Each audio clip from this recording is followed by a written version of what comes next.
might be too crowded there. They also need to be near, like, this is a microphone. Yeah.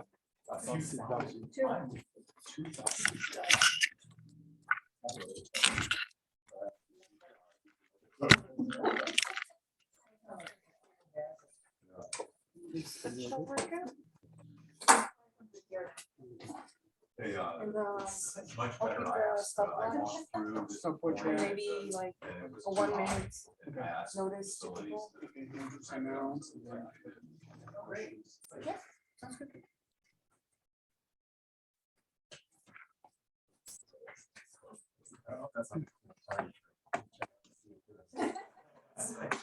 Great. It's a real icebreaker. Yeah, to meet someone.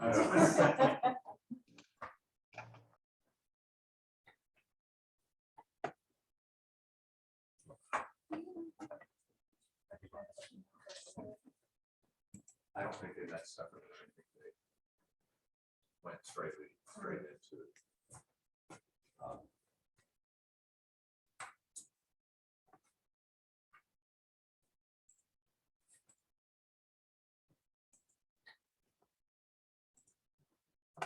Do you have the presentations on the USB if we want to do that?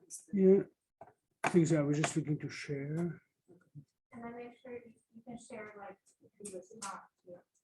Just up there. This one, right? Or- Oh, yeah, I can just share maybe this one.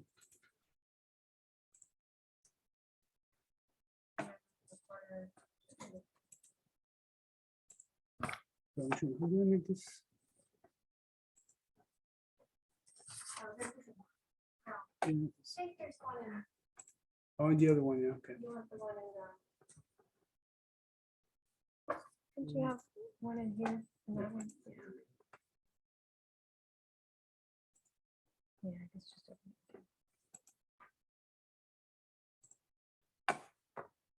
Cool. And then you could share it. with all of us.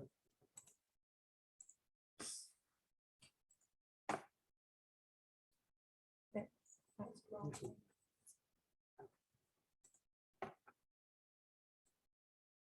I don't know why it's taking so we had it loaded before and it like loaded like that. Slowly getting there. Yeah.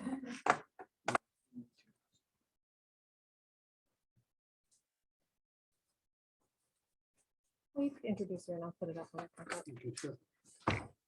All right, welcome to the session on carbon dynamics. So our first speaker is going to be Sarah Ludwig. She's going to talk about hotspots of methane and carbon dioxide fluxes in Alaska.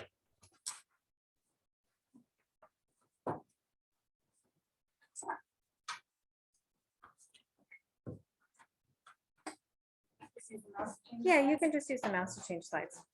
Yeah, let's see if we can, nope, that's all it stretches. Okay, I'm gonna read from a script so that I make sure I go as fast as possible. All right, so anytime you calculate a bottom-up carbon estimate, there's underlying assumptions in your choice of resolution and the level of landscape heterogeneity in the map that you're using for scaling. For example, how many types of vegetation communities or plant functional types are needed, where are the differences meaningful and where is it useful to lump categories. And this choice is informed by our knowledge of the system, but it does affect the resulting carbon budget estimate and its uncertainty.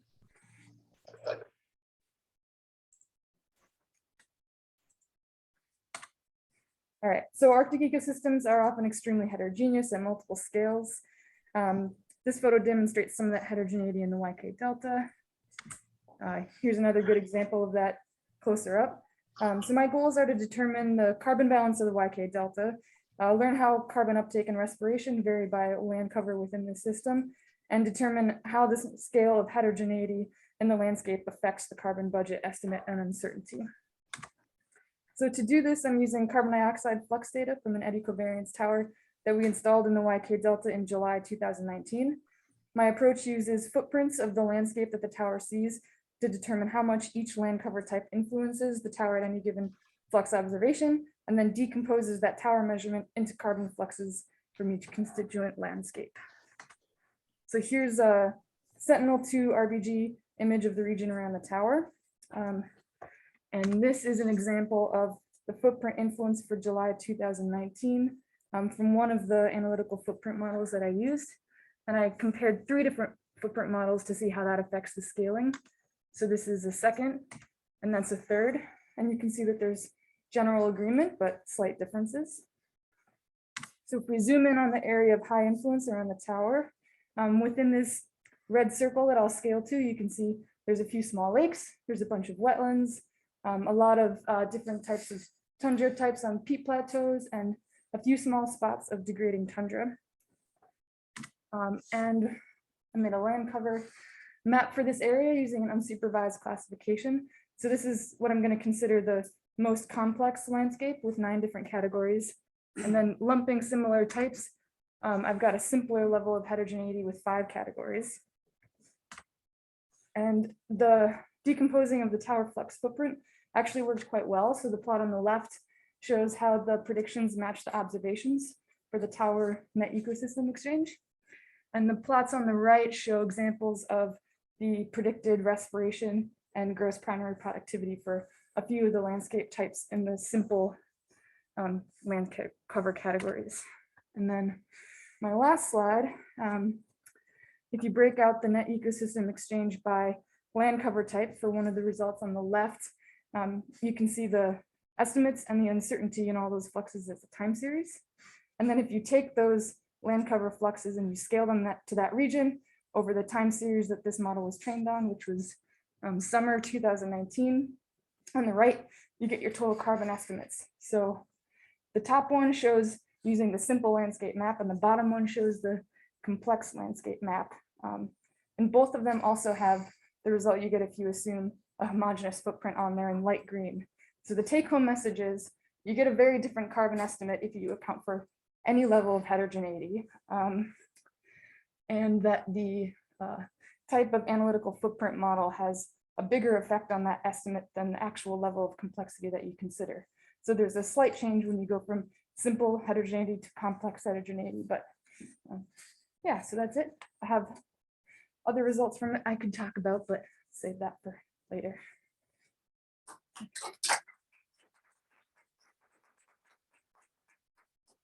Any questions? Just a question. So some of your, like the flex measurements that you observed were like, greater than what you predicted? Yeah, I didn't think that was fun. it's because it doesn't do well at predicting the extremes at all. It's really just predicting the universe. And why do you think the observed was greater than like what's going on with landscape? So a couple things could just be because eddy covariance data is inherently noisy, and so this is filtered, but it's not really perfectly filtered. And it could also be because the underlying models are really quite simple. It's just a right-side turning function for GPP and an exponential relationship for respiration. So there's other processes that are relevant that I'm not including. Okay, thanks. Can you take a question from online? Yes. Did the title talk about methane hotspots? And I was just wondering if she could speak about that. Yes, there's also methane fluxes as well, but I couldn't fit it into the same poster. So those results. What's the gist of it though? The methane had a bit of an interesting seasonal pattern, but it actually wasn't related to any of the drivers that we measured at the tower. So I wouldn't have been able to do this type of analysis from it. It was pretty similar methane fluxes to what you see on the North Slope of Alaska. Okay, thank you. Yeah. Thank you.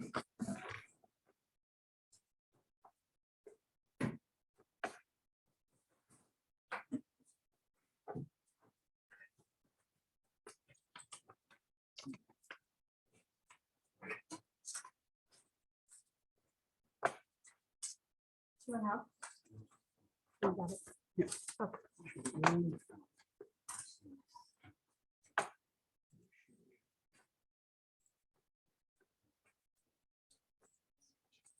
guys are doing this, thank you. Yeah.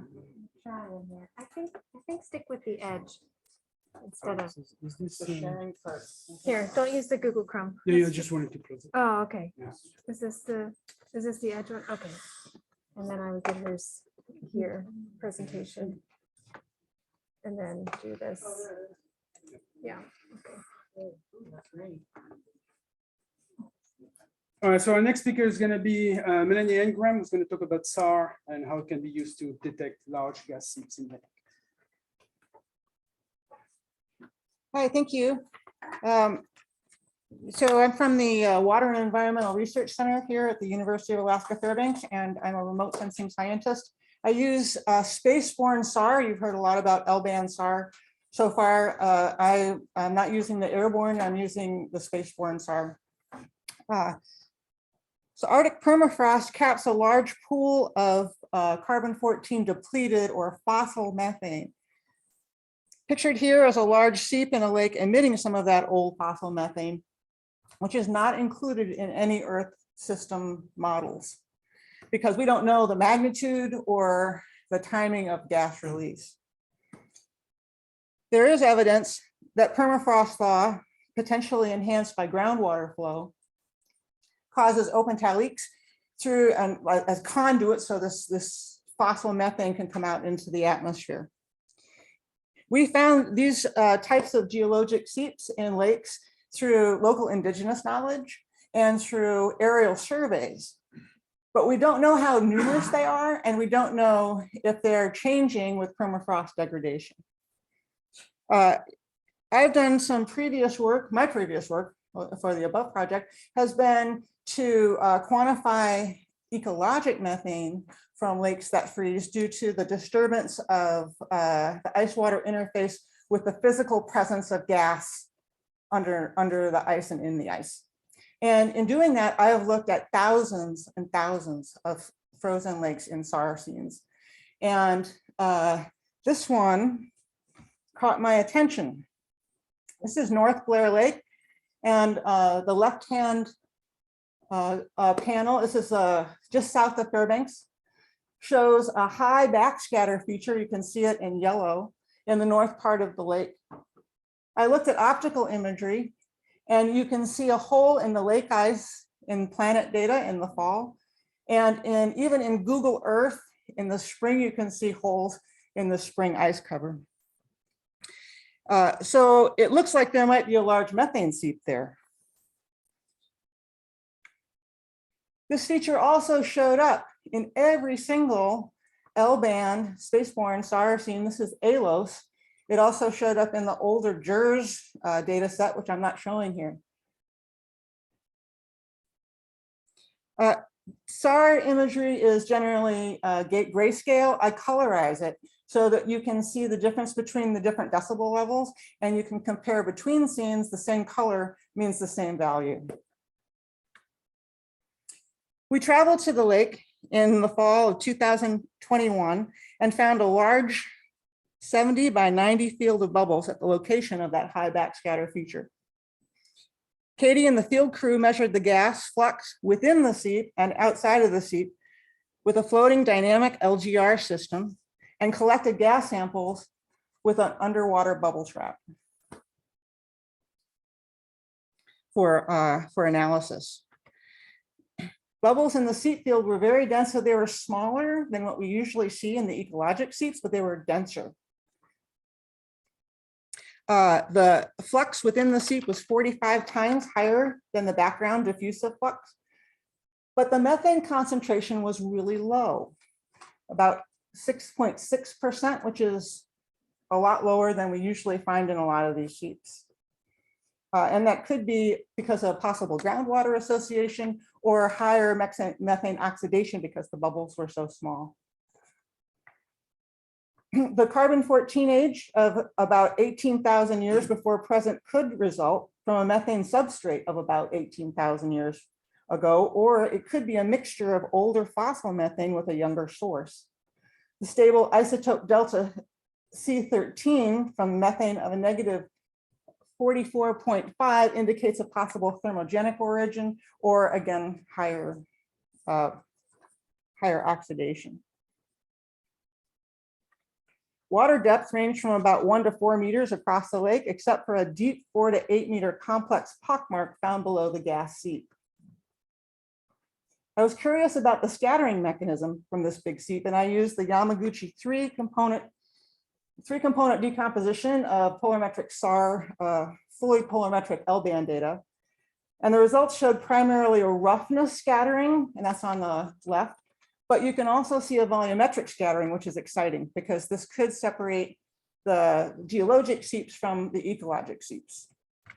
The ecologic seep is seen below the roughness is very different than the geologic seeps. We don't see the volumetric component in the ecologic seeps. I checked dual pole sentinel data with an eye toward the new NISAR mission. And again, you can see in the VH lower row, a VH is related to a volumetric component. You can see in the VV component, there are a lot of other high backscatter features on the lake. In conclusion, L-band shows a large methane geologic seeps as high backscatter features. C-band can confirm the presence of a seep, but there's other things going on. And the upcoming NISAR mission will provide current L-band SAR imagery. This just shows the potential of SAR to be a useful remote sensing tool. And my colleague, Natalie Taylor, is working on that, Natalie Tyler, and she will be speaking later on in the session. That's it, thank you. Thank you. For one quick question, either in the room or online. So I think like, did you measure other gas contents in the bubbles or just the methane contents? I don't know the answer to that. Katie is the gas. Katie, did you measure I think you're online. Did you measure the other gas content? On this particular sample, we did not, but we've done that on hundreds, thousands of other samples, and it's nitrogen is typically the balancing gas. And nitrogen in these types of seeps can occur in excess of atmospheric concentration. And that's, we don't always know why, if there's denitrification in the system or if it's just ancient air that the oxygen has been taken out of, but that would be kind of why we think it might be associated with groundwater. Thank you. Thank you.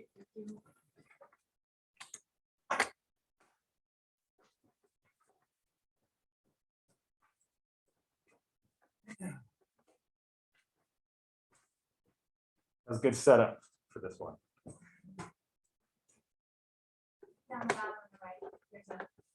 Okay, thank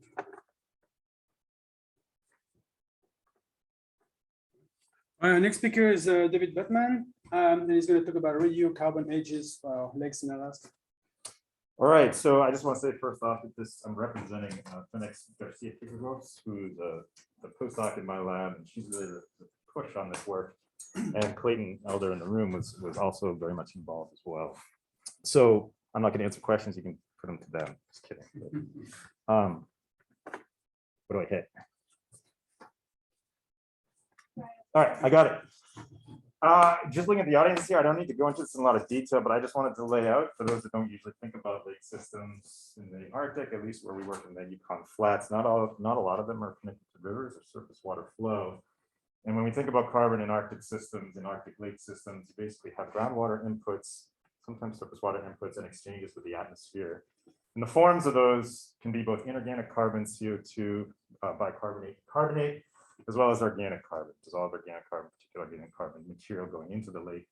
And within the lake system itself, there's a lot of processing that goes into that, where you break down organic carbon to CO2, remineralization. And depending on the balance and the way that productivity happens in a lake might be considered a sink for CO2 or a source of CO2, just like in a terrestrial environment as well. And then finally, depending upon the oxic conditions and sort of what we just heard about seeps underneath, you can have the inputs of methane from groundwater sources.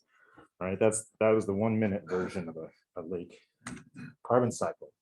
So this is a nugget of research that was a spin-off of our Above project that we've been doing for about 6 years now. Uh-oh. I don't remember doing that, but I got to be really fast there. What are the ages of carbon across the lake? That's what we wanted to ask. And do we see legacy material? I think that's the term I'm supposed to use now, is older carbon, legacy material. This is where we've been working in Yukon Flats, just north of here on the other side of White Mountains in the Yukon Flats Wildlife Refuge. This is gonna be awesome. And have a series of 18 lakes we've been going to, but this is looking at a very small subset across a gradient of sort of lithologies. And these are the. Just better stay at the keyboard. Yeah, all right. So these black dots represent the lakes. You can see some are in a Loess Plateau, others in these alluvial deposits.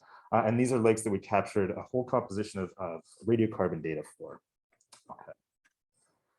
We use a system Clayton sort of developed during his PhD. We strip gas out of the water to get at the radiocarbon of methane and CO2.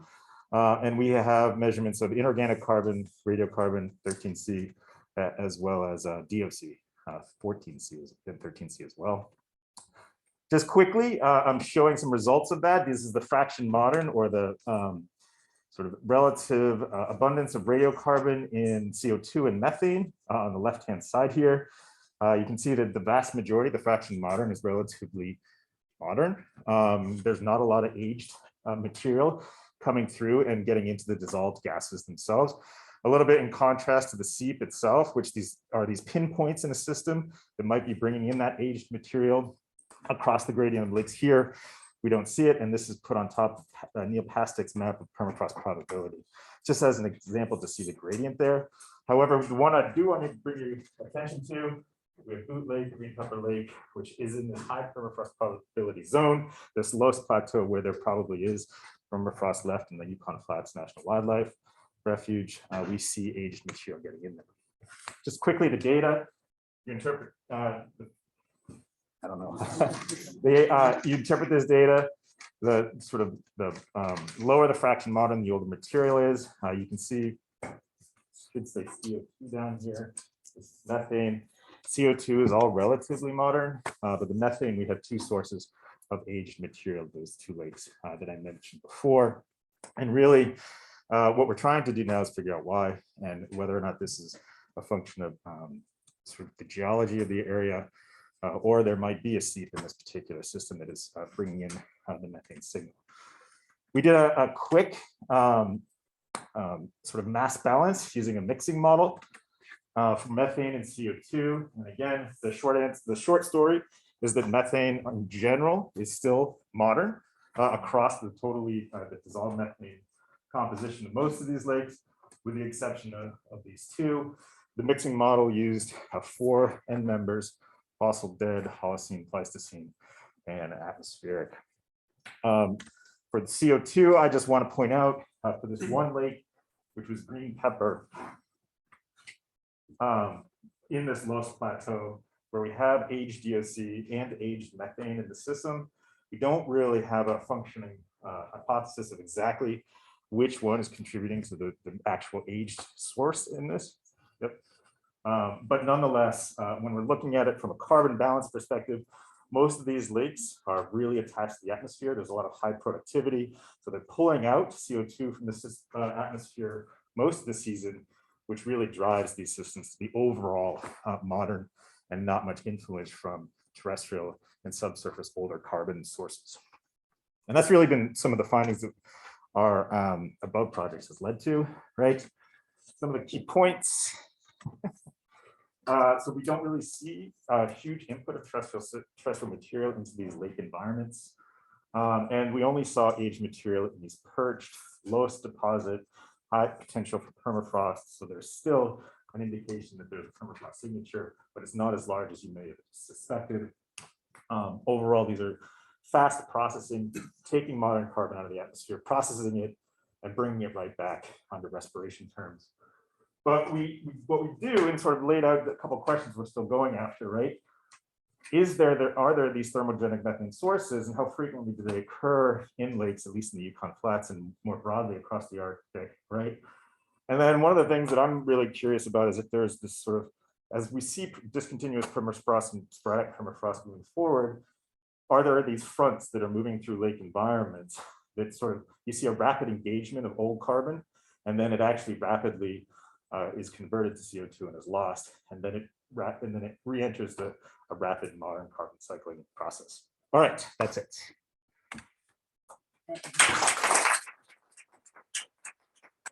You, good question? either. I have a here or question online. Go ahead. online question. Yes. Oh, yeah, David, I was wondering, did you guys get out there much in the winter to see winter fluxes and? Yes, no, unfortunately. And we didn't, Okay. we have fluxes, but this was just concentrations. Okay, one thing Clayton and Teresa and Nick and I have been talking about is in the winter on top of these lakes with dry snow, so no overflow, we are oftentimes seeing CO by the snow. I guess if you had been out there in the winter, you wouldn't have seen that, but See, you're seeing. that needs to be part of the carbon budget. You're seeing what? We're seeing CO2 uptake by snow on top of dry lake ice Huh, in the middle of winter. thinking like algae or Lot. something? What's that? Like you think it's an algae source? We don't know. Teresa measured the pH of some of the snow and it was alkaline, so there could just be a chemical. Yep. We see it often enough and we're scratching our heads and. I'm just Well, wondering, to be honest, that these lakes are very alkaline. And so if that ice has that sort of high pH, there is a possibility, right? That's it. I suppose, yeah, it's an interesting question, but Thank you. Yeah, we should follow up. Mary, are you online? Yes, I'm here. Do you want to share your screen or do you want to say next to us? Sure, yeah, I'll just say next slide. Okay. That works. Great, so. Okay, thanks everybody. So in this study, we are exploring fine scale drivers of carbon sources and sinks in a boreal wetland. And I'd like to thank my graduate advisors, field team members, and collaborators on this project. Next slide, please. So warming in Arctic and boreal regions is leading to ecosystem changes that affect emissions of carbon dioxide and methane. And due to high spatial heterogeneity in boreal ecosystems, it's challenging to quantify ecosystem change and carbon fluxes.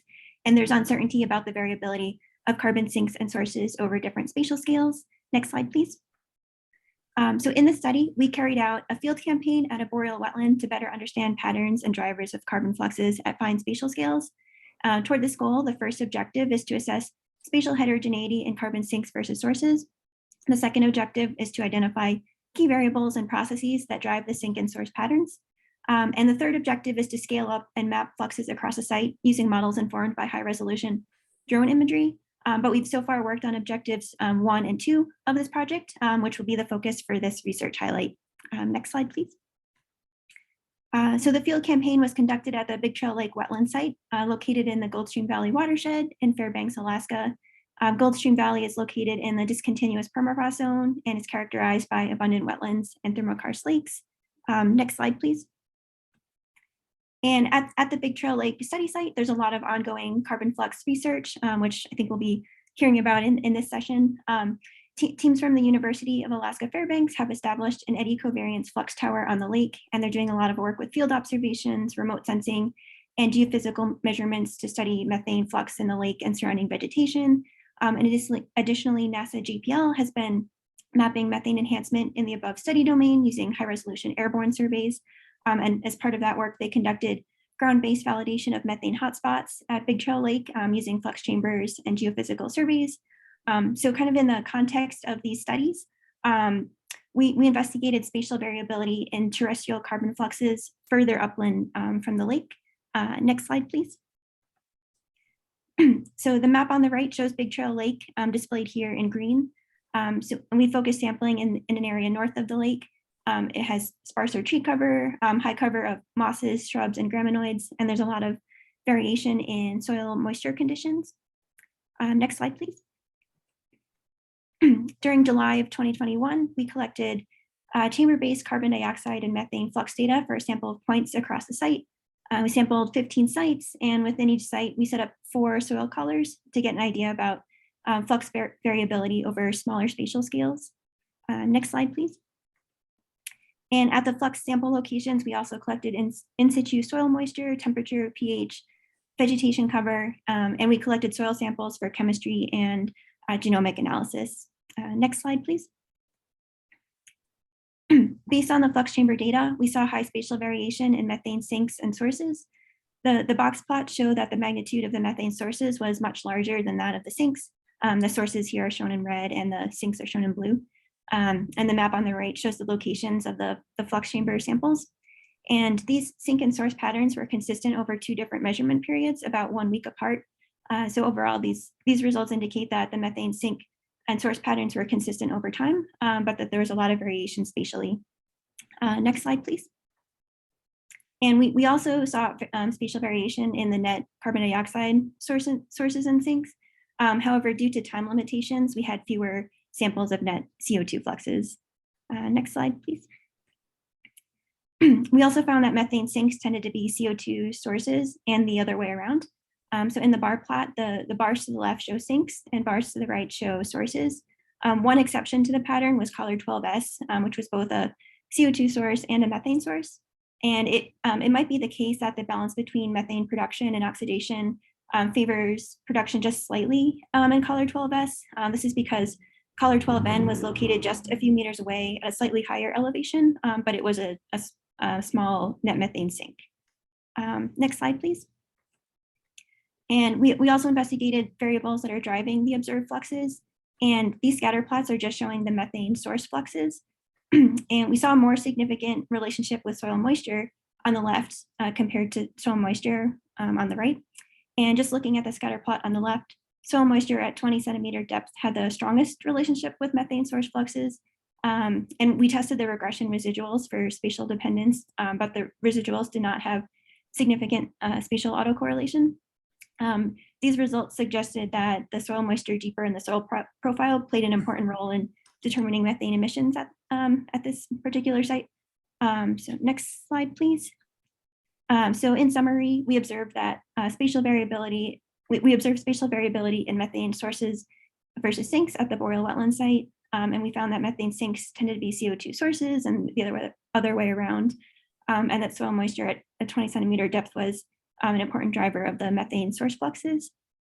So continuing this study, we're in the process of running chemistry and genomic analysis on soil samples to see if we can further explain the source and sink patterns observed in the flux chamber data. And I'd like to thank my graduate advisors, field team members, and all collaborators and funding sources. So thank you, and let me know if you have any questions. Thank you. We have time for one quick question. There's three from the online audience. There's Ethan with a question.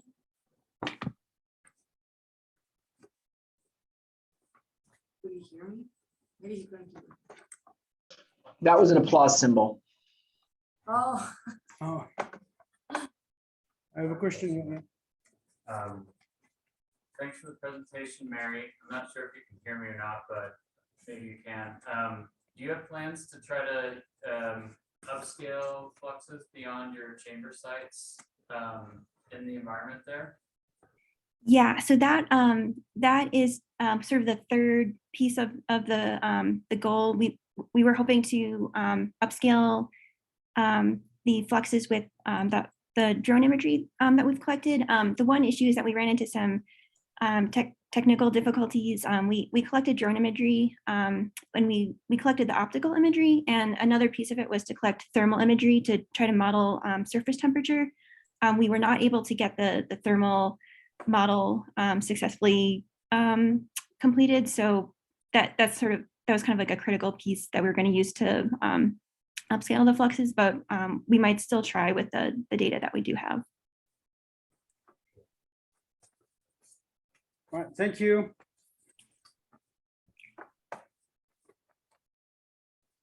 Mackenzie, do you want to share your screen or do you want me to move the slides for you? I'd love to share if that's possible. Okay, yeah. You should be able to go ahead and share. Yeah. Try it out. Give it a try. How's that? Yes, it just need to be presentable and screen mode. So. Good. It shows your notes, I think, as well. What's that? The notes are. Okay. Okay. Is it okay? Should be good. Yeah. Okay. Yeah. Thanks. Well, I'm gonna hop right into this since we have 5 minutes, but I'm really happy to be joining you guys remotely. So this is some research results from a NASA IDS funded project run by Ruth Varner out of the University of New Hampshire. I'm a postdoc on the project that came in kind of towards the end. Really, the goal with this project is to combine remote sensing with biogeochemical modeling to quantify methane emissions and, more importantly for this project, methane stable isotopes, so stable carbon 13 isotopes. And really, the way that we want to do this, or the general approach, is to try to link what we're seeing in above ground, so vegetation composition and wetland types with remote sensing, to the below ground. So the microbial cycling and the geochemical processing that can be measured and then also represented via models. And all of this is really done with the goal of trying to better estimate methane isotopic fluxes. And I've seen kind of the group that's there, so maybe I'll go pretty quickly through this very simple background. But why do we care about isotopes? Well, they're used in top-down models to kind of trace atmospheric methane back to their sources. So different sources of methane will have kind of distinct signatures.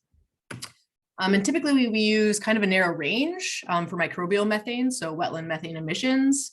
But we know that peatland isotopes vary, and they're driven by predominantly methane production and consumption pathways, so microbes, along with a few other abiotic factors. And so you can get a range in signatures from around -100 to -50, which represents kind of a sliding scale from hydrogenotrophic to acetoclastic methanogenesis. And this range in isotopic signatures is not always well represented across our kind of like larger landscape scale maps and our models. Which is important because we know as permafrost thaw occurs, it's changing the both biogeochemical and the microbial cycling, which could impact the signature that we're getting from northern peatlands. So we really want to understand what's happening currently to try to assess if changing permafrost regimes and landscape cover will have an influence on kind of what range of signatures we should be using for northern peatlands. So this research took place across 5 circumpolar locations, 3 of which are in the above domain. They're highlighted in red here. And at each of these locations, we did vegetation surveys to do wetland classification. We looked at the pore water chemistry, as well as looking at chamber methane fluxes and isotopic fluxes. And then of course, we took peat cores to do microbial analysis, so looking at the metagenomes. Jumping right into the results, kind of the key thing we found was that pore water methane isotope concentrations or signatures varied more by peatland type, driven by how wet a peatland was, than by where they are found across those 5 circumpolar locations. And so if we look at the results to this figure to the left, we show pore water isotopes on the X, and then our peatland classification scheme on the Y. And so these are kind of listed from driest ecosystems, from wettest ecosystems at the top, so permafrost, wetlands, and fens, all the way down to kind of our drier ecosystems, including bogs and permafrost bogs. And so here, the main takeaway is that wetter sites tend to have less negative signatures, indicating acetoclastic methanogenesis. And importantly, they differ significantly from these drier ecosystems. So moving forward, I'm going to represent our peatland types as wet and dry.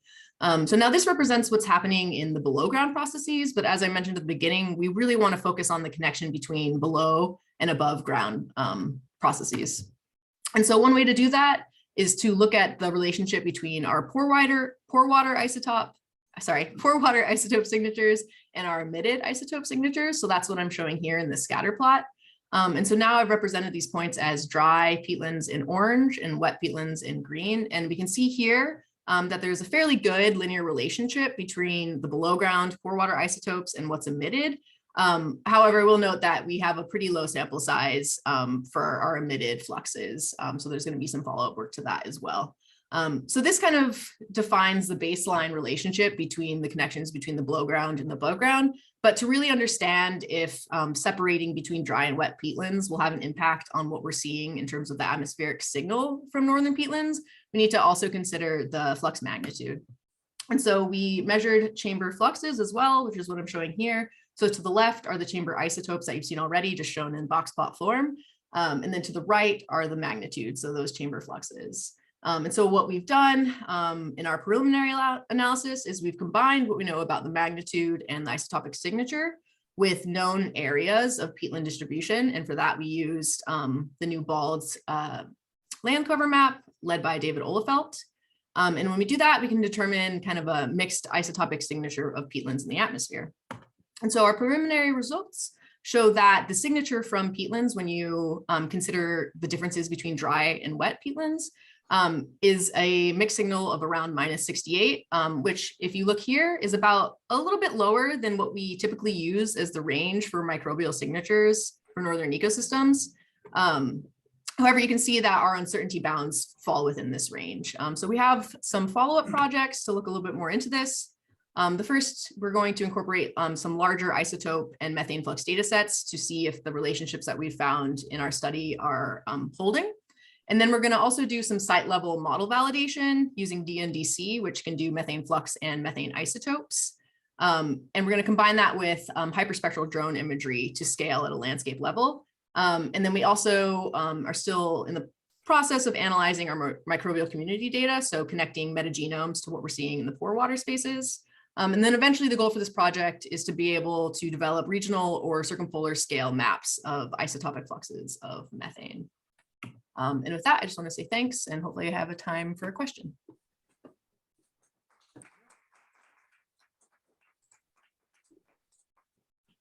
And for one question. Sure, so this is really exciting work, and thank you for this excellent presentation. How many of your sites had permafrost, and was it continuous, discontinuous draining, and how many were permafrost free? I'm not sure I caught that. Yeah, I didn't really take too much time to go into the location. So each of the locations have permafrost, but there's not all of the microsites in those locations have permafrost. And so what we classified as permafrost wetlands, those are all ecosystems that are present at each location that are underlain by permafrost and are much wetter. And then we also have permafrost bogs, which are similar to what Luda described as like permafrost plateaus at her location. So to answer your question, it's most of the sites are in discontinuous permafrost zones. And so they have a mix of wetlands that are underlain by permafrost or not. Great, thank you. Thank you very much. Make sure you Yep. share. Yeah, I'm trying to do it.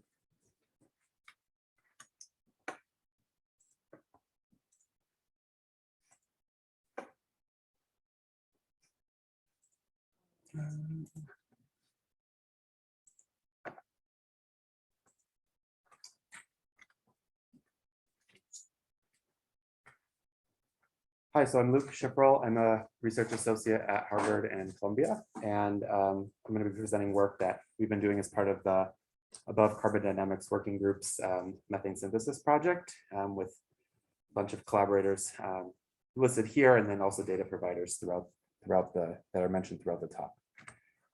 So one of the main motivating factors is that the uncertainty in the global methane budget from the most recent large-scale study is dominated by the mismatch between the bottom-up and top-down numbers for wetlands and also for the other natural sources. And so are we some of the questions are we missing the natural sources in the Arctic boreal regions? So noting that the bottom-up number here is a lot lower. And then in terms of the other natural sources being so high, how do we define the ecosystem biogenic methane, surface or region through here? And so is there some kind of accounting error, or how do we kind of define these different categories? So we put together a bunch of observations and simulation data throughout the above domain. Bottom-up sources include eddy flux tower data and global and regional modeling flux data.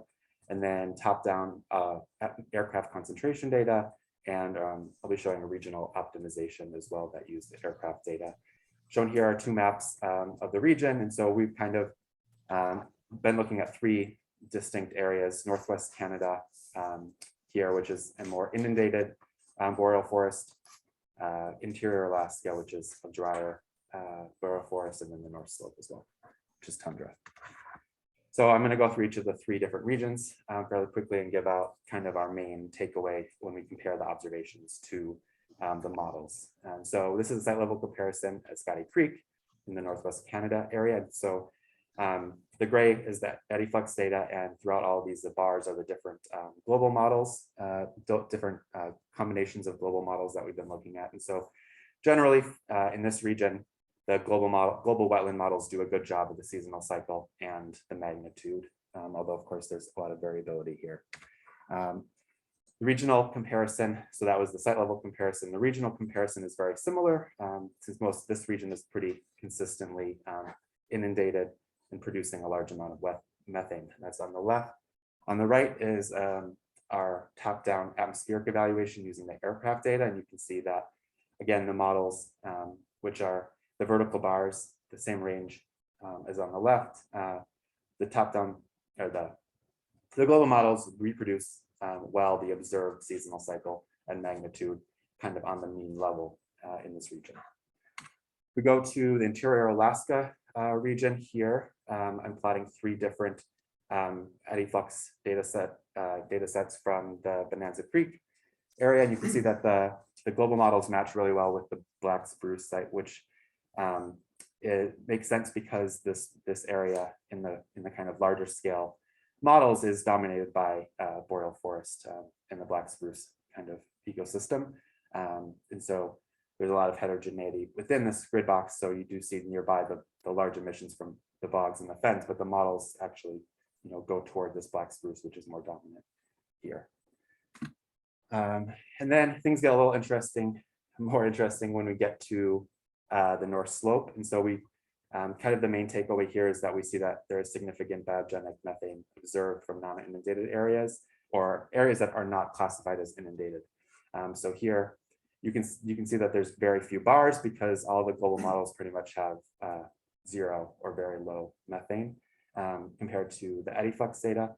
And here I'm showing the aircraft in red from the CARV study, which optimize the fluxes. And so this is just another example of that. We do observe methane in this region that the wetland models do not get at those sites. And the regional scale is kind of the same story.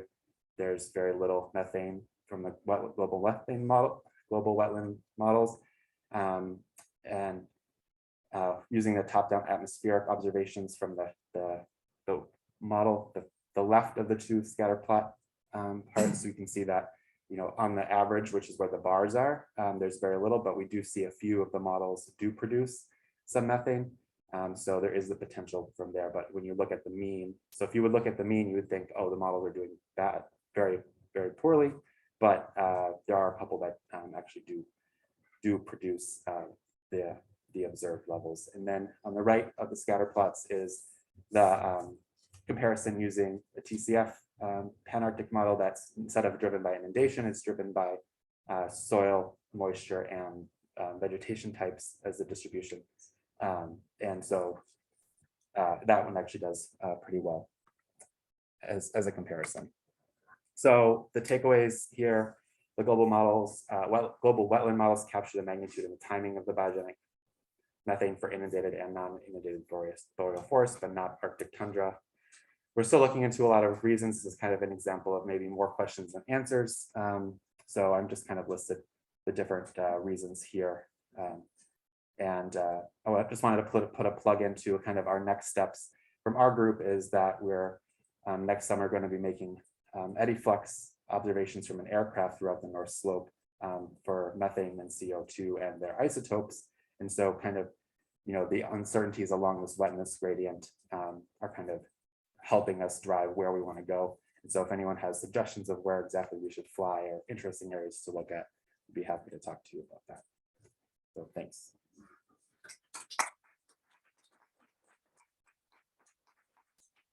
We have time for a question. Actually, to find some, so what are the global weather models? Are they the models including the GCP, the global carbon? Yeah, so I have a bunch of combinations. So I had the GCP models, yes. And then there was also on there, one of the groups was the wet charts as well. So different groups. And so, yeah. Second is, what's a broad regional or global implication? Because in your introduction, you said you want to look at how much imbalance, the carbon imbalance coming from Arctic. So it seems like those models do not perform well in the North Snow. So how much area in the Arctic that that's similar to North Snow that's not captured? Yeah, so we'd have to look at individual regions, I think, and whether or not the inundation, in those models, it's driven by inundation and whatever inundation products are used, if there's similar regions other places in the Antarctic, you'd have to look and see whether exactly those are. I'm not sure exactly which regions would fall under that. You have a question in the chat? Yes. Wusun is asking, do global models represent methane uptake by methanotropes? So I think that depends. The biogeochemical part of each model is different. So for example, in the GCP model, there's 13 different models. And so each one has its own biogeochemical mechanism kind of thing. So I think that there are some that do show a net uptake, but I don't know if it's because of that reason or not necessarily. Thank you.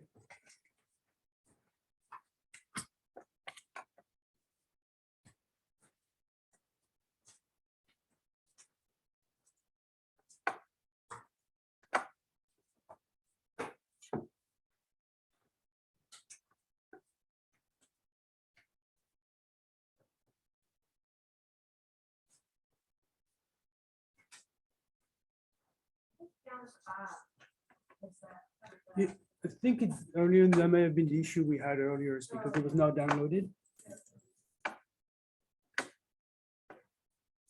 As you can tell, I'm not Alison. So you're going to get the Okay. not brilliant version of this. I think you can start the slideshow. Okay. Yeah, no, that's it. But could that be why these slides are going automatically instead of waiting? Oh, I don't know. I think it's because it was not downloaded and it was a quick view. I think I realized that. I don't know. Is that sharing that one? Okay. It's not sharing. Okay, Your yeah. screen share? Yeah, I need to readjust which one I'm sharing. Okay. I'll have to close the other one. Good? Yeah. So I'm afraid you're going to get the not as good version of this because Alison isn't here. Yeah, so our next speaker is Russian Command. Filling in for Alison Newton, who has her quals this week. So I offered and she very wanted to take me up on it. So I'm not going to do quite as much justice to this as Alison would have done because she does a very nice presentation on this. But I'm just going to give you an overview of kind of what we're aiming to do. So this is a project affiliated with Above. It's focused in on trying to understand very large scale changes in carbon by focusing in on the process level understanding we have for a species called carbonyl sulfide, which we've been using for some studies to try and understand what's going on. If I can do this here. Yeah. So carbonyl sulfide, it's a gas very similar to CO2. A lot of plants take it up and very few give it back out again. It's hydrolyzed within the plant and the sulfur itself becomes part of the plant structure. So there's been a push within like the international community to use large concentration measurements of OCS around the world to try and understand how much CO2 is going into plants and staying in plants. We can't measure photosynthesis directly. Can we use OCS as a proxy for how much growth there is happening around the world? And there are some discrepancies at the moment. If you use OCS at the moment, you're predicting much larger uptake than a lot of other methods would suggest should be happening. So is there something else going on there? One of the big problems is most of our flux measurements for carbonyl sulfide, we've been doing them at places like Harvard Forest. That's where I've worked for years. We've some measurements from Howland Forest. Some locations down here, we have nothing up in the Arctic. So a lot of this work was to try and understand if you have species like moss, they don't have stomates. So how is the carbon uptake controlled in them? Is OCS taken up in a very different way? So that's what we're trying to do here. So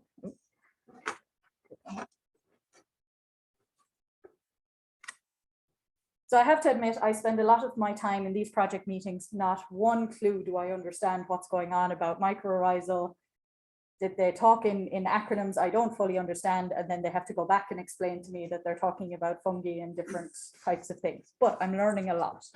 So last summer, they took core measurements, so you can kind of see on the right here, looking at both the soil layer and the litter layer on top. So what we're really interested in is what is the surface uptake of OCS, and how is that driven by how much of it is soil uptake versus litter uptake? How are we looking at the exchange between all of these processes? What's happening for light and dark? And then how will that continue into the very late season, which is what I'm very interested in. What kind of uptake do we see in August, September, October? So we've started doing that. Some of the components contributing to this, we're calling it a ground flux because there's so much coming together. We're seeing some discrepancies in there, and we're going to come back again this summer. We're going to spend the summer at Tulik for all of August and try and understand what are we really seeing, because on the left two here, there's a lot of discrepancies between, on the top, the CO2 for the soils and the vegetation. You add them together, you get the same numbers you get when you look at the whole together. For OCS, we're not seeing that at all the sites. And why is that? So is ecosystem driving the OCS ground, like the vegetation affecting the OCS uptake? How are we seeing all of these things linked? And that's part of what we're going to be doing this summer, is bringing a whole QCL system, bouncing it up the haul road, rebuild the entire thing when we get there, and then see if we can measure these fluxes as accurately as possible. So is there a connection between the flux and the plant identity? The main part of this project is actually to look at the genomics the whole way through. I know nothing about it, but I'm learning. My side of it is more the vegetation and surface atmosphere fluxes. So Alison's contact is here. If anybody has any questions, I will defer them to her. But thank you very much, and hopefully this wasn't too short. But, yeah. Thank you.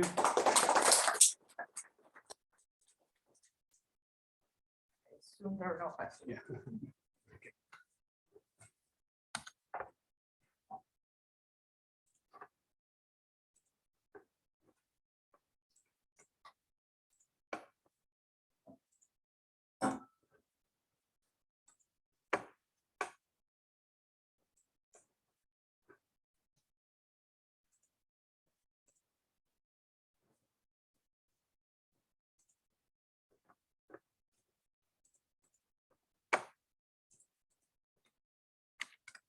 Let's do the share.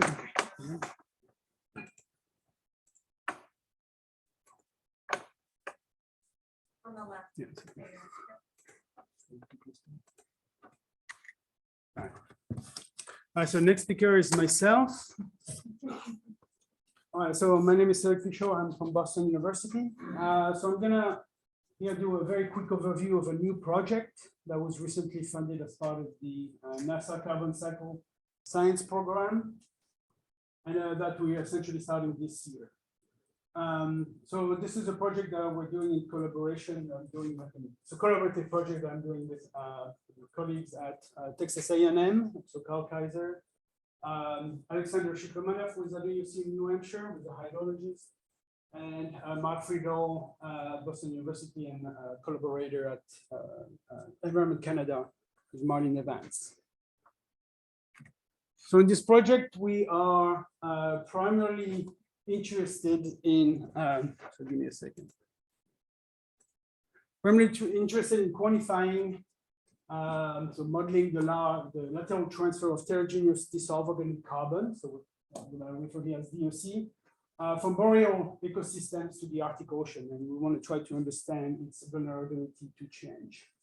So we're interested in looking essentially here at how the carbon, the dissolved organic carbon, is mobilized from the boreal environments, and how it's transformed as well along the way until it's exported to the Arctic Ocean. So this is there's a very large flux of organic carbon. So if you look at the Arctic rivers, which drain very large fraction of boreal ecosystem, these contribute about 10% of the global river flow into the total global river flow. They're also very rich in dissolved organic carbon. So these are represents large fluxes. here are going to be primarily interested in the Mackenzie and Mackenzie River system. So we're interested in doing modeling this for this, the Mackenzie right here.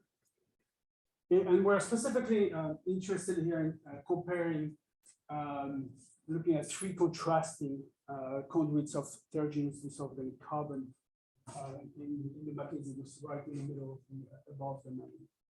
So we're interested in these three conduits because they are very contrasting in terms of the properties of the watershed, right? Looking at permafrost, soil organic carbon content, or land cover. We're also interested because they're very more like this contrasting system because they are very different DOC concentration, right? So the Lila River has a relatively low concentration. That river is very rich in DOC. Slave River has a more intermediate amount of DOC. They're also very different in terms of how they can deliver or conduct the DOC from the Boreal watershed. The Lila River flows directly into the mainstem of the Mackenzie River, providing a very rapid conduit. These other two river systems can flow into Great Slave Lake. Okay, so this is a lake, a very large lake, where the residence time of the water is approximately 10 to 15 years. So there's ample time there for the reprocessing of this material in the lake. Okay, so having some impact on export. So a very quick overview of our modeling framework here. How can we want to assess this? We're gonna, in terms of our data, we're gonna be using outputs from the UNH water balance model, which is a hydrological model, which is very well developed and very suitable for these high latitude environments. So it's going to provide us with kind of a water discharge, but it's also a model that's able to partition the different water contribution, snow melt, groundwater, etc. We're also going to make use of remotely sensed properties of the watershed, land use, for example, and also the properties of the lake, which we're going to derive primarily from ocean color, same for the rivers.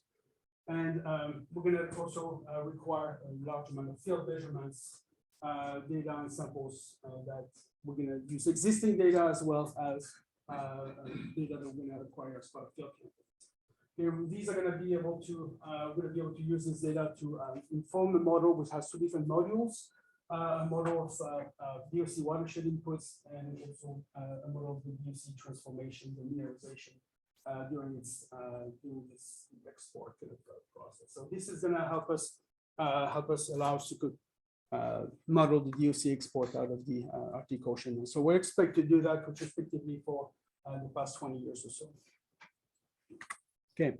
Well, in order to kind of inform the model, we'll have to include some field campaigns, including a scoping trip this year. So we'll go in a couple of months, and also we have a couple. We'll go a couple trips each year in 2023, 2024, at the beginning and the end of the S3 season. And we're going to be collecting samples and data to do lab experiments to allow us to parameterize the model.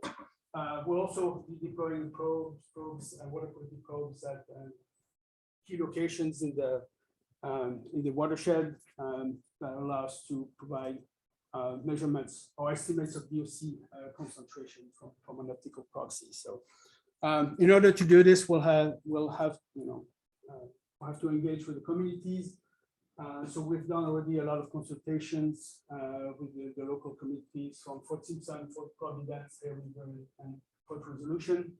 We'll be actually meeting the communities in person this summer. But the level of engagement will be, the type of engagement will be, essentially paying folks there for doing occasional sampling of rivers, access to boat, to guide, surveillance of the deployed probes, and we'll do a lot of knowledge exchange through presentations and connections with the people.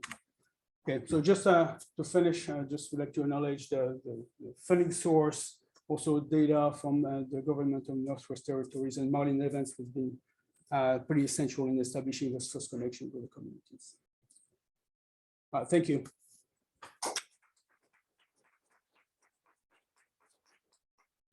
Any question? Yeah. What type of remote sensing data are you using, and what are you using it to detect? We're going to use land cover information. So it's going to be from MODIS. We're going to start with MODIS at coastal resolution. We're also going to try to use the harmonized product from at the Landsat Sentinel resolutions. So that's for land cover. We're also going to be using ocean color measurements to be able to derive properties that allow us to drive models of fremineralizations over the lake. So that, yeah, and we'll try to use also other information, like to get some information about SAR, but we need long time studies. So, Great, thank you. thank you. With and when you say watershed, I assume that's the land surface, right? That's the land surface. Yes, the land surface. The disturbance histories through those different basins are pretty complex. Is disturbance history something and that would have a big impact on Yes. on carbon going into the watershed? Yes, we'll work so, try to use some of those disturbances and can model some of what the previous past observations. Another thing maybe think about throwing in is some of Kevin Schaefer's Mhm. products that Yes. are associated with Yes. fire disturbance. Yeah. Although they are patchy, there are some of the SAR lines in each one of those watersheds, quite a bit in the Slate River. That has the most L-band SAR coverage. The others have little patches. They're relatively sporadic, correct? They're Yeah. sporadic. They weren't laid out, in order to characterize the watershed. Yeah. Okay. Thank you. Presentation there.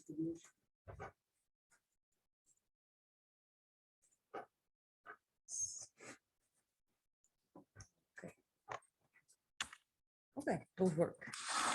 Okay, so I'm Teresa Irizabala, and I'm going to talk to you about the seasonal dynamics of the methane cycle at Victoria Lake here in interior Alaska.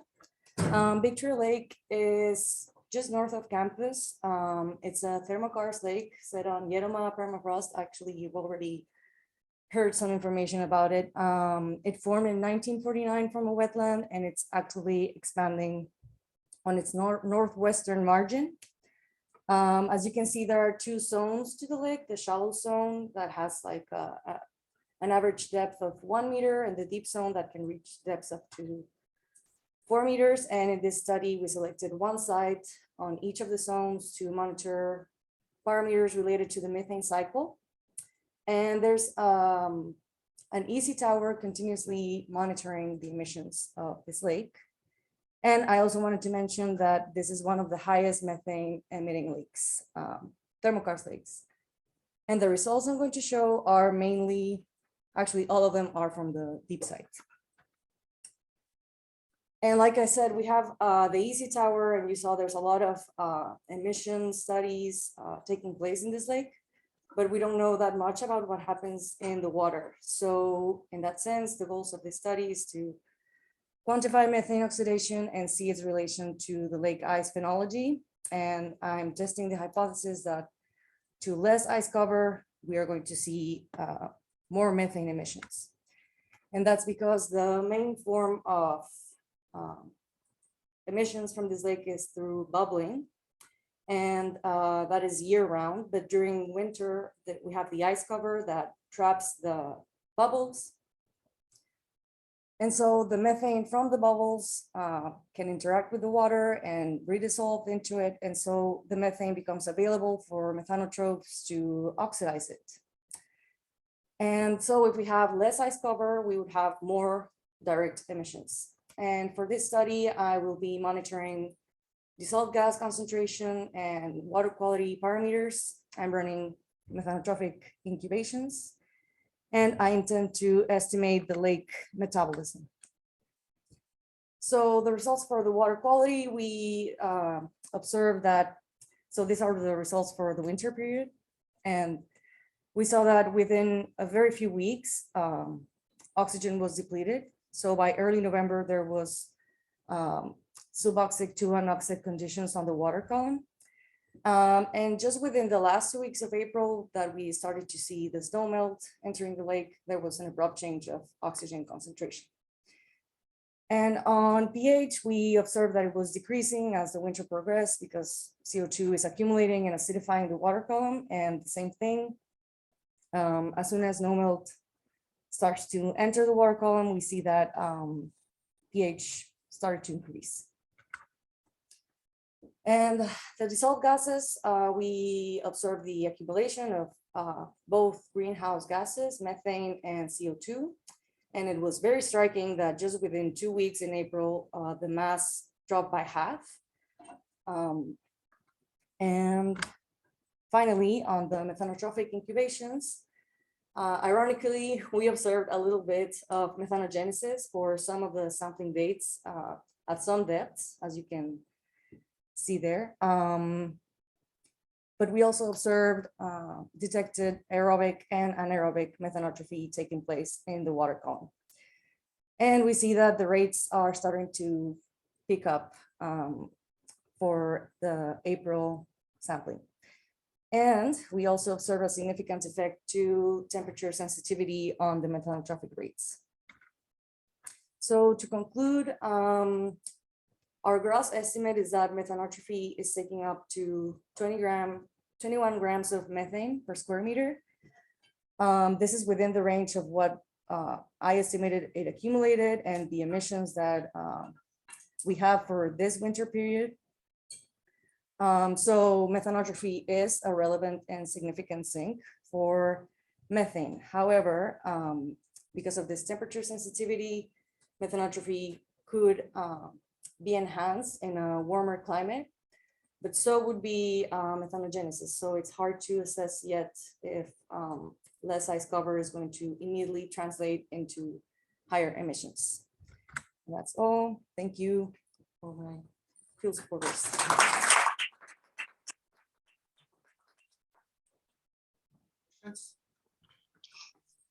What's the time limit? 21 grams methane Per square meter. per time period? Oh yeah, for the entire period. Yeah, so from late October until mid-April. I have a question on Zoom. If anyone can hear me. Yeah. Yes. Oh, okay. So is this one of the lakes that has breaks in the ice caused by seeps? And if so, does that cause kind of zones of oxygenation that are coming in through those holes? So the question is if the methane seeps that, yes, this lake has, if oxygen can enter the water column? Was that the question? Yeah, exactly. Like, are there regional parts of the lake where it's actually highly oxygenated throughout the winter? I wouldn't think highly oxygenated, but I actually didn't measure too close to a seep. So I couldn't tell. So I'll just, Teresa, maybe I'll jump in. That's an interesting question. Ethan, what we see is at these methane, we call them hotspots, they bubble so much that they keep the ice pretty much open. You can even get a thin crust of ice, but it's still largely ice-free. There's a ton of little vertebrates aquatic organisms. Oh yeah, invertebrates. Those holes. So I think that's telling us that there is some oxygen there.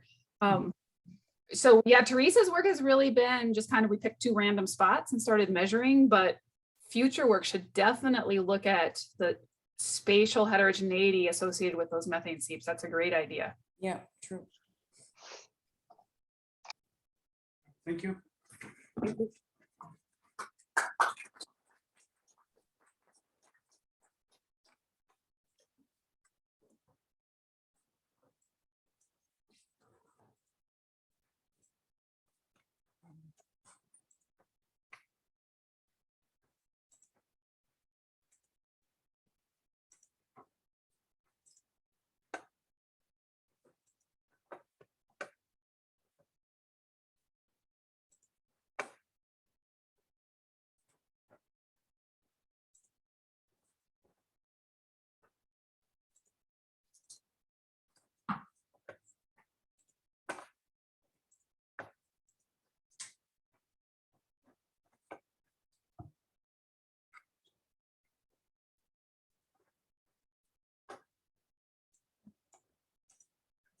Sorry, it's this one. Maybe you have to press the, on the PowerPoint to like press enable. Yeah, maybe the same.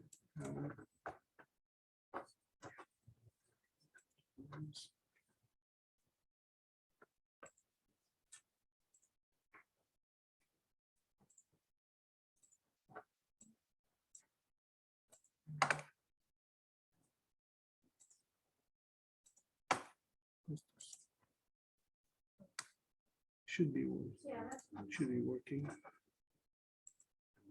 Yeah. It's just this one right here. Yeah. All right, next speaker is Natalie Tyler. Hi, everyone. I'm Natalie. I'm a PhD student in the Walter Anthony Lab here at UAF. And today I'll be talking about my work with using spaceborne synthetic aperture radar to detect and analyze large methane seeps in Arctic lakes. This presentation focuses on our results around the Utqiagvik region in Alaska.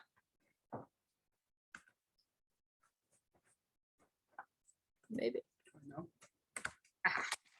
Thank you. So recently, methane sinkholes in Siberia have captured our attention, as well as large geologic methane seeps that are bubbling up out of Arctic lakes. While these are really interesting features and very exciting, there's still a lot of unknowns that remain about them, such as whether or not they are a new phenomenon. And given the locations of some of these tend to be a little bit more challenging logistically, a remote sensing approach is ideal for trying to study them. Yeah, I can do that. I will volume. So previous work by Melanie Ingram has shown that microbially produced methane in lake sediments is measurable using SAR, specifically L-band SAR. So essentially, as the lake ice freezes down, the bubbles become trapped in the ice, which provides an interface that creates a high backscatter signal in SAR. You can kind of see that in this diagram here off to the left, that interaction that I'm talking about. However, this approach did not target very large methane seeps that are typically associated with geologic sources. And so here's two examples of those off to the right. So these are in Utqiagvik and Otkasuk. Sukak Lake. This is an actively bubbling hole in the ice. That's an otherwise thick winter ice, about 0.5 meter thick. And yet you still have this open hole in the ice that's bubbling. So using the work that Melanie has done, the relationship between L-band SAR and the high backscatter that's seen at these seeps, I developed a method for mapping out large methane seeps or super seeps in the Utqiagvik region of Alaska. And some of these features have actually been ground truth and have been shown to have a geologic origin. So here is an example of what our L-band product looks like after detecting it. So this is a feature that has been ground truth. There have been gas samples taken. And you can see it lines up really nicely with this high resolution optical image that's right next to it. So very, very exciting validation there. And then off to the right, you have this map that we created. We detected in total 209 high confidence SAR detected potential super seep sites. Or SDS, so I don't get tongue-tied when I do this presentation. So all the yellow dots are potential super seep sites.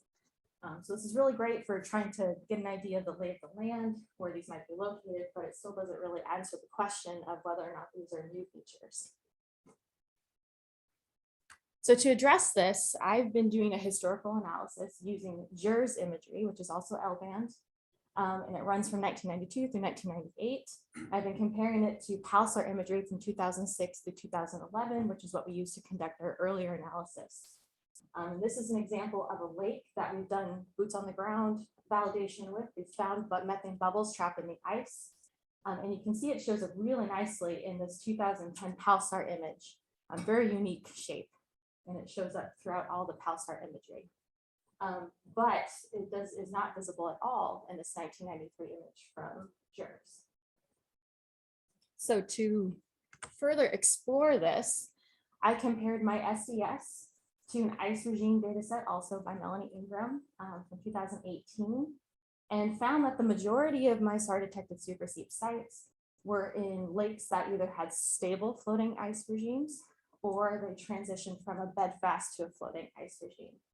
And this is really important because taliks develop beneath floating ice lakes, which thus enhances the methane production in the sediments and also allows a pathway for the transport of deeper geologic sources to the surface.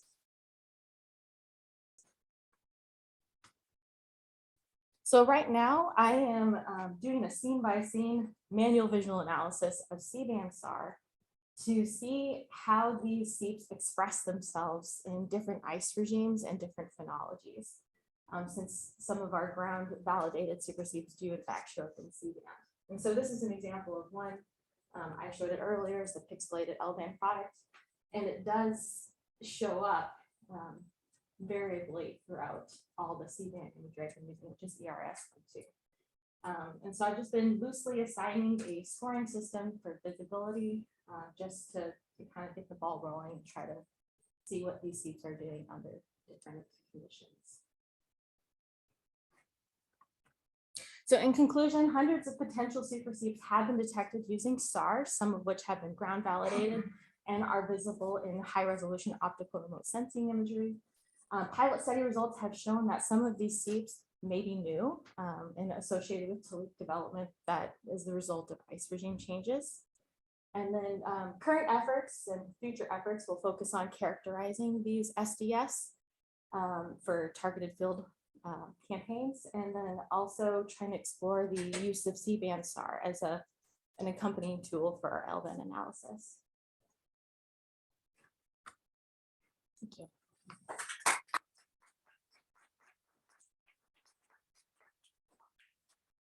We just have enough time for a couple of questions. Yeah. So one thing that I've noticed from flying over lakes in the Waikiki Delta in the winter is there's these features that are really apparent where there's just this massive crack that will just laterally split the ice on the lake. And just asking around, people are like, oh yeah, it's just pressure, and it'll split it like a tectonic plate. So I was wondering if you see that in the lakes that you're imaging and how that shows up in LBAN, if it's an issue or if it's the color, it's not seen. So cracks do show up in LBAN imagery, but with the method that we use for detecting the super seeps, we tried to remove that as an issue by stacking LBAN imagery over multiple years. So that way, if you have a crack in the ice or a temporary artifact from a snow machine going over it, it'll essentially be balanced out. And so if something is there constantly year after year after year, then that comes through in our final product, whereas a crack in the ice will not. And that's all automated? Not yet. I'd like it to be. Yes. I have a question. Since you've been looking at all these scenes, have you noticed any spatial patterns of the seeps with respect to whether they favor like the lake margin or the lake interior? That's a good question. I don't think there is a pattern from what I've seen so far. Like in our final product, we do get some SDS that do show up near the lake margin, but it's not super common. And that's also potentially a geolocation thing that we could rule out, or it could actually be a seep on the margin. But a lot of these features are just out in the middle of the lake from what I can tell. And some of them seem to align very nicely with nearby faults, which is kind of interesting as well. Any questions online? No. Yeah. All right, thank you very much. Thank you. Can I make an online comment? One thing that we're planning to do in the future is work more closely with Clayton and Chip Miller to, Natalie talked about these faults, linear seeps. Well, those faults extend inland too, and we can't see the land version of the methane seepage with SAR, but that's where AVRIS NG takes over. So combining that AVRIS with the SAR approach can give us more of a whole landscape mapping of these methane super seeps.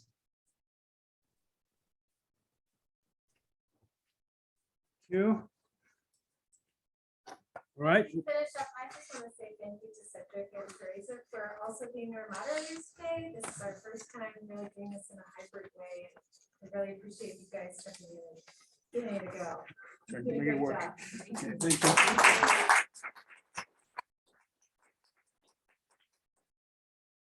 All right, well, that concludes our session. And for lunch. If you Thank sign you. up for the SAR or the ASF tour, I think we're just gonna meet at the registration table to go over that. Is it Thursday?